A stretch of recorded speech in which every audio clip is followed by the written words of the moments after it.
সবাইকে স্বাগত জানাচ্ছি। আমি ফিরোজ তোহা। শুরুতেই সংবাদ শিরোনাম জানিয়ে দেব এই মুহূর্তে হাতে পাওয়া সর্বশেষ গুরুত্বপূর্ণ আপডেট বাংলা সংবাদ। শুরুতেই থাকছে শেখ হাসিনার পালানোর বিষয়ে জানতেন না সেনাপ্রধান। ছাত্র জনতার গণঅভ্যুত্থানে শেখ হাসিনা পালিয়ে যাবার বিষয়টি আগে থেকে জানা ছিল না বলে মন্তব্য করেছেন সেনাপ্রধান জেনারেল ওয়াকারুজ্জামান। তিনি জানান ৫ আগস্ট পরিস্থিতি দেখে তিনি যখন রাজনৈতিক দলের নেতাদের সঙ্গে আলোচনা করছিলেন ঠিক তখন তাকে জানানো হয় শেখ হাসিনা চলে যাচ্ছেন।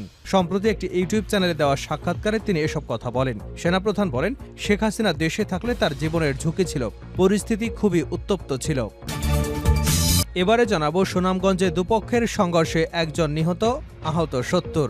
সুনামগঞ্জে দিরায়ে খালের দখল নিয়ে দুপক্ষের সংঘর্ষে একজন নিহত হয়েছেন এবং উভয় পক্ষের কমপক্ষে ৭০ জন আহত হয়েছেন। সকাল 10:30 থেকে বেলা 11টা পর্যন্ত এই সংঘর্ষের ঘটনা ঘটে। এ ঘটনায় কয়েক গ্রামের মধ্যে উত্তেজনা ছড়িয়ে পড়ায় এলাকায় অতিরিক্ত সেনা এবং পুলিশ মোতায়েন করা হয়েছে। জানাবো রাষ্ট্রের সংস্কারের পাশাপাশি রাজনৈতিক দলগুলোরও সংস্কার প্রয়োজন। গণ আন্দোলনের বিজয় যাতে নস্যাৎ না হয় সেদিকে খেয়াল রাখার আহ্বান জানিয়েছেন বিভিন্ন রাজনৈতিক দলের নেতারা। তারা বলেছেন, রাষ্ট্র সংস্কারের কাজ শুরু হয়েছে, রাষ্ট্রের পাশাপাশি রাজনৈতিক দলগুলোরও সংস্কার প্রয়োজন। এ বিষয়ে এখনই উদ্যোগ নিতে হবে। এদিকে এস আলম গ্রুপের সঙ্গে চুক্তি বাতিল করল জ্বালানি মন্ত্রণালয়। এস আলম গ্রুপ ও ইস্টার্ন রিফাইনারি লিমিটেডের ইউনিট 2 প্রকল্পটি বাস্তবায়ন প্রস্তাব বাতিল করেছে বিদ্যুৎ, জ্বালানি ও খনিজ সম্পদ মন্ত্রণালয়ের জ্বালানি বিভাগ। বৃহস্পতিবার বিদ্যুৎ, জ্বালানি এবং খনিজ সম্পদ মন্ত্রণালয় থেকে পাঠানো এক বিজ্ঞপ্তিতে এ তথ্য জানানো হয়। জানিয়ে দেব আইএমএফের কাছে বাজেট সহায়তা চাইলেন অর্থ উপদেষ্টা।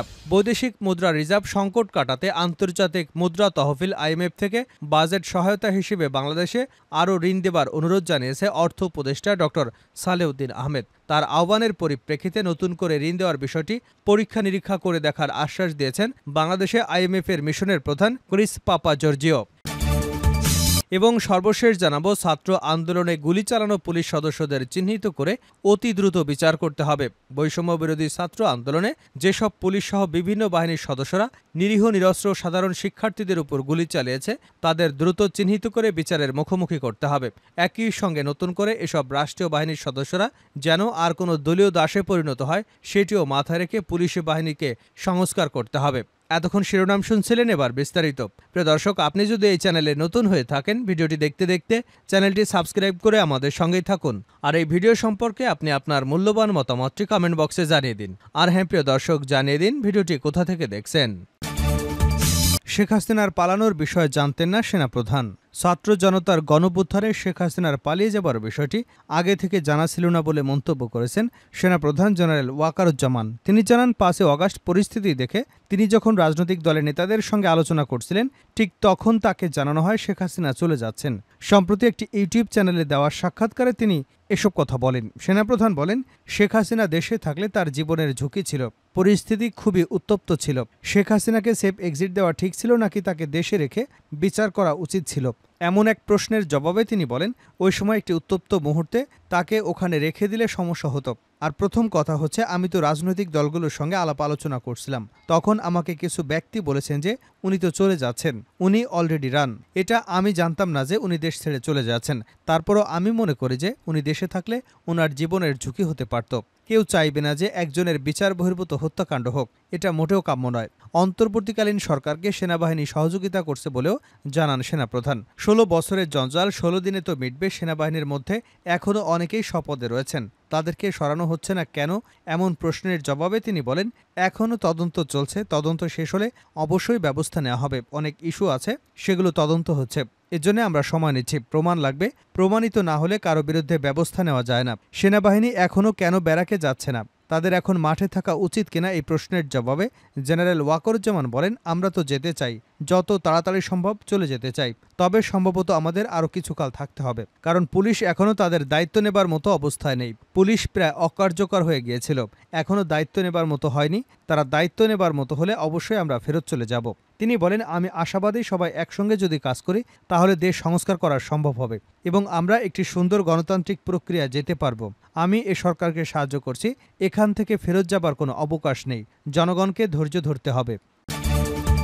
সুনামগঞ্জে দুপক্ষের সংঘর্ষে একজন নিহত, আহত ৭০। সুনামগঞ্জের দিরাইয়ে খালের দখল নিয়ে দুপক্ষের সংঘর্ষে একজন নিহত এবং উভয় পক্ষের কমপক্ষে ৭০ জন আহত হয়েছেন। বৃহস্পতিবার 10:30 থেকে বেলা 11:30 পর্যন্ত এই সংঘর্ষের ঘটনা ঘটে। এ ঘটনায় কয়েক গ্রামের মধ্যে উত্তেজনা ছড়িয়ে পড়ায় এলাকায় সেনা এবং পুলিশ মোতায়েন করা হয়েছে। নিহত ব্যক্তির নাম পারুল মিয়া, বাড়ি রফিনগর গ্রামে। প্রত্যক্ষদর্শীরা জানান, দিরাই উপজেলার রফিনগর ইউনিয়নের বাংলাবাজার মির্জাপুর হয়ে মাসিমপুরগামী সরকারি খাল নিয়ে দীর্ঘদিন ধরেই রাফিনগর এবং মির্জাপুর গ্রামবাসীর মধ্যে দ্বন্দ্ব চলে আসছে। দুপক্ষই সরকারি এই খালে দখল নিতে চায়। বৃহস্পতিবার মির্জাপুরবাসী ওই খালে কাঁটা বাঁশ দিতে গেলে রাফিনগর গ্রামবাসী বাধা দেয়। এর জের ধরে দেশীয় অস্ত্রশস্ত্র নিয়ে দুপক্ষ সংঘর্ষে লিপ্ত হয়। সংঘর্ষের সময় প্রতিপক্ষের আঘাতে রাফিনগরে পারুল মিয়া 58 এর মৃত্যু ঘটে। ঘণ্টাব্যাপী সংঘর্ষে উভয় পক্ষের কমপক্ষে ৭০ জন আহত হয়েছেন। আহতদের মধ্যে আশঙ্কাজনক অবস্থায় দুপক্ষের 10 জনকে সিলেট ওসমানী মেডিকেল কলেজ হাসপাতালে ভর্তি করা হয়েছে। অন্যদিকে দিরাই হাসপাতালে চিকিৎসা নিয়েছেন আরও অনেকে। দিরাই থানার ওসি ইখতিয়ার উদ্দিন চৌধুরী জানান, দুই গ্রামবাসীর সংঘর্ষে একজন মারা গেছেন। ঘটনাস্থলে পুলিশ এবং সেনাবাহিনী পাঠানো হয়েছে। রাষ্ট্রের পাশাপাশি রাজনৈতিক দলগুলোরও সংস্কার প্রয়োজন। গণ আন্দোলনের বিজয় যাতে নস্যাৎ না হয়ে যায় সেদিকে খেয়াল রাখার আহ্বান জানিয়েছেন বিভিন্ন রাজনৈতিক দলের নেতারা। তারা বলছেন, রাষ্ট্রের সংস্কারের কাজ শুরু হয়েছে। রাষ্ট্রের পাশাপাশি রাজনৈতিক দলগুলোরও সংস্কার প্রয়োজন। এ বিষয়ে এখনই উদ্যোগ নিতে হবে। বৃহস্পতিবার বিকেলে ঢাকা রিপোর্টার্স ইউনিটিতে রাষ্ট্র সংস্কার আন্দোলন আয়োজিত জুলাই গণঅভ্যুত্থানের আকাঙ্ক্ষা বাস্তবায়নে অন্তর্বর্তীকালীন সরকারের দায়িত্ব ও অভ্যুত্থানের স্পিরিট রক্ষায় করণীয় শীর্ষক সংলাপে এসব কথা বলেন নেতারা। রাষ্ট্র সংস্কার আন্দোলনের সমন্বয়ক হাসনাত কায়েমের সঞ্চালনায় সংলাপে বক্তৃতা করেন গণফোরামের সাধারণ সম্পাদক অ্যাডভোকেট সুব্রত চৌধুরী সহ আরও অনেকে। আলোচনায় অংশ নিয়ে গণফোরামের সাধারণ সম্পাদক সুব্রত চৌধুরী বলেন, সংস্কার দরকার রাজনৈতিক দলগুলোর মধ্যে।